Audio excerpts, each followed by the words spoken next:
Right? What's a data management technique?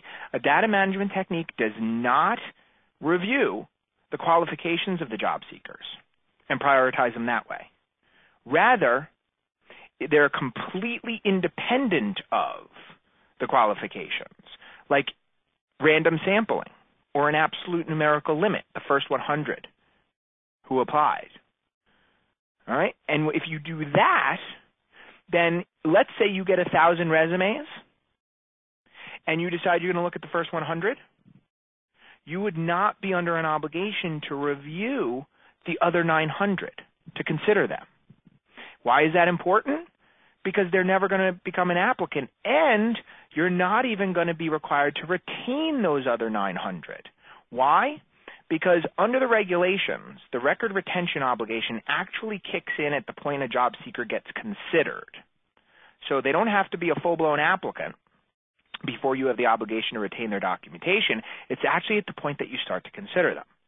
So you can see if you use a data management technique, you can scale back your record-keeping requirement quite a bit.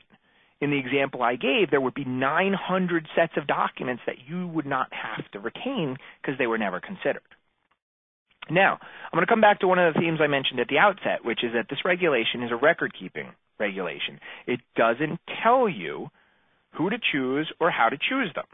And so you might be looking at this and say, Matt, this is the goofiest thing I've ever seen.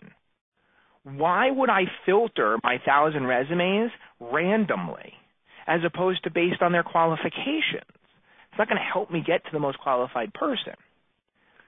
It's not intended to. It's simply intended to be a way for you to reduce your record-keeping obligation. So if a data management technique does not help you, then you're under no obligation to use it. If you want to take that group of 1,000 resumes that you receive and apply search criteria to that bucket to try to prioritize them based on fit, that's fine. But that's not a data management technique. And it means that you will have a record retention obligation around all 1,000 of those folks who you searched because you electronically considered each and every one of them. Okay? So that's a data management technique. The next thing we want to touch on is prong 3, which are the basic qualifications.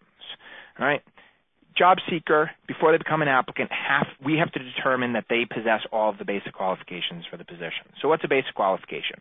Well, you probably know it as a minimum qualification.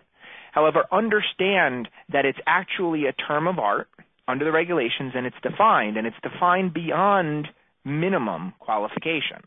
Rather,